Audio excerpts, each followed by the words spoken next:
Leafs fans have had enough, and huge changes are imminent. Is following yet another, not only disappointing loss, but truly a brutal loss. Fans have had enough. We're to break down some wild new reports that are starting to surface, a bunch of new updates, and quite frankly, discuss how this team is in a horrible spot right now. Ton to go over on this episode, as well as a few other updates, folks. Before we get into it all, if you're part of the percentage who aren't subscribed to the channel, this is the place to be for daily Leafs content. Darius, a lot to go over today, and let's just dive right into it. It has been a brutal past few days, past few weeks. It's been a brutal season in general for this Toronto Maple Leafs team. You can see here that in their last 8 games played, they are 1-5-2. And yesterday, against a division rival, beyond being a division rival, against one of the, the best rivalries in hockey, they come out Saturday night and do absolutely, quite frankly, nothing. And this is a game where there were a lot of people who we're hoping this would be, myself included, a bounce back game for the Leafs. They're starting to get slowly healthy. Of course, none of them actually translating to playing games yet. They come out, they put up a stinker, but beyond that, just more injuries happen. It's rock bottom. Yeah, absolutely. And I mean, you wake up this morning, it was a terrible game, right? It was an awful game. They didn't have anything. I thought Joseph Woll actually looked okay. He was one of the only bright spots in last night's game. And, when they were switching goaltenders, Joseph Woll looked at Dennis Hilleby and said, good luck. So that tells you a lot as well. So, they left him out to dry. That's 100%. But, listening to the radio, you watch TV, we're doing our own show, Nick. Everybody right now is talking about, and I saw it on Twitter, you look at Reddit, everybody's like, a change has to come. And I do think that there is one coming once they get most of the guys back from the injury reserve. Once, a certain amount of guys are back, at least, because a lot of them don't have timelines, because that, of course, is affecting their play as well. A lot of the regulars are out of the lineup. But I do think there is a change coming, but not like a major one. Like, I don't know if Craig Berube is really going anywhere. Yeah. It's going to get to a point, if they're in last place and for a while, like, you're going to have to do something like that. I could agree with that.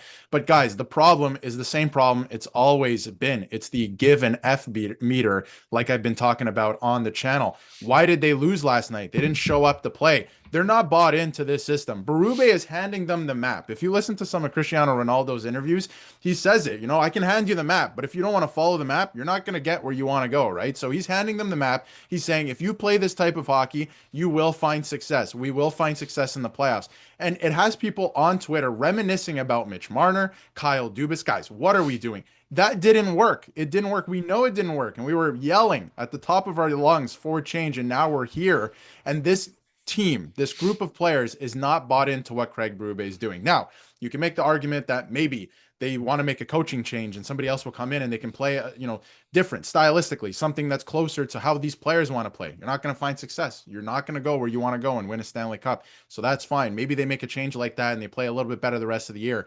Are they going to go win a Stanley Cup? I'm not so sure about that. So it's the group of players. It's the give and F meter. The fact that Dakota Mermis, who is your 8th defenseman at this point, if everyone's healthy, is the only guy dropping the gloves because Jack Guy is punking everybody all around the ice and shoving Sammy Blais around, right? It's ridiculous. Everybody needs to buy in. They need to play for each other. And that's been the problem forever at this point. Yeah, and obviously you can see here, we'll dive into the injury, woes in a minute, but lost in the ending of yet another bad night for the Leafs. Big shout out to Dakota Mermis, who absolutely let his fist fly, showing zero back down and going down with a good scrap. And they were never close to winning this game. They were never really competitive in it. We saw some clips of Berube ripping into his team. The team obviously, deserving it to a degree. And then, of course, the injuries continue to pile up here. There's Jake McCabe, no timeline, and he's going to be out now for a while. So maybe we'll finally see William Villeneuve come up. And whether it's changes, and I said, you see the title, and I said in the intro, changes imminent. Whether that's lineup changes, whether that's more guys coming back, whether that's coaching changes, which is the least likely here, or trades,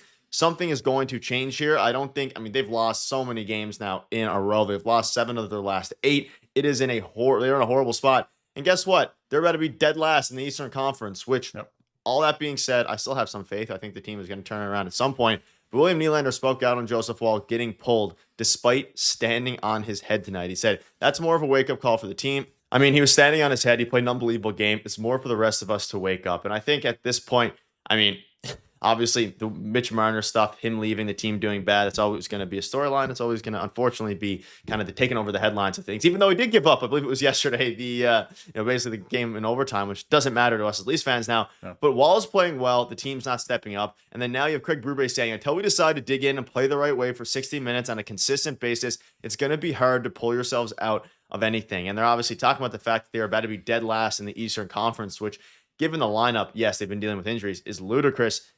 It's rock bottom now, 6.8% chance to make the playoffs, which is, it seems very low. Like, I would bet on them making the playoffs still, but at the same time, they are digging themselves a hole here, losing to teams in the division, losing to teams like the Blue Jackets who are struggling.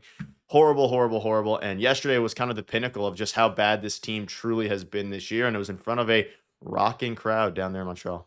Yeah, and a couple points I want to make because you bring up William Villanova as well from the Marlies. He had 2 assists yesterday. He looks pretty good. He has 100 career AHL points. I almost said NHL. And he's putting up some really good numbers with the Marlies. Do you call him up? I mean, at this point, he might actually have to get into the lineup because Jake McCabe's out. I don't know if he's going to solve everything, right? But he could be a nice piece for this team and another guy who's hungry from the Marlies. You look at Easton Cowan, he's playing really well right now. John Tavares, William Nylander's doing his thing, right?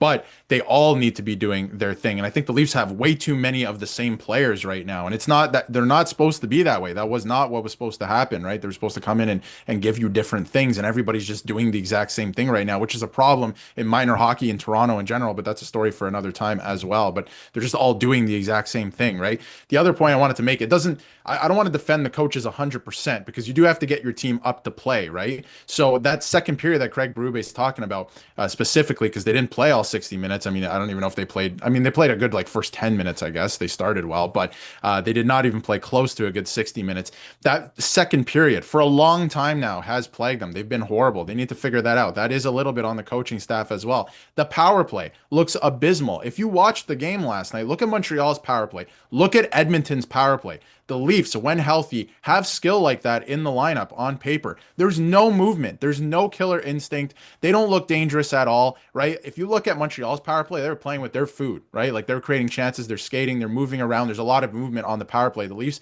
power play is very stagnant. It's very static. They don't move. They go for these set plays that don't work, and then the puck's down the other way. And like the percentage, like you brought up on them making the playoffs, and things are looking eerily similar to 10 years ago when they were tanking for Austin Matthews. The division is still very tight. It's a bad division this year, right? So I would bank on them still making the playoffs, especially with everyone coming back right now. But I think that the same problem remains. It is a passion thing at the end of the day. It really is like standing up for yourself. You're letting yourself get bullied around the ice last night against a Montreal Canadiens team that is also struggling, right? It's ridiculous. Now they're feeling good about themselves, right? That could have been you last night. So you left Joseph Woll out to dry. It's a bad performance. It's a poor performance. They didn't even play close to a good 60 minutes. And I don't care what structure you play. There's times where, especially in the playoffs, you're going to dump the puck in. And if you dump it in and nobody's going to get it, you have a problem. Yeah, very, very horrible. And just to put the ice on the cake here, the Leafs have 1 win in the last 8 games. You mentioned it. Last time was 9.5, almost 10 years ago. So let us know if you guys are concerned, if you're panicking yet, or if you think there is time for the Leafs to turn it around. They have been injured. They do need to change things. And there will be changes soon in one way or another.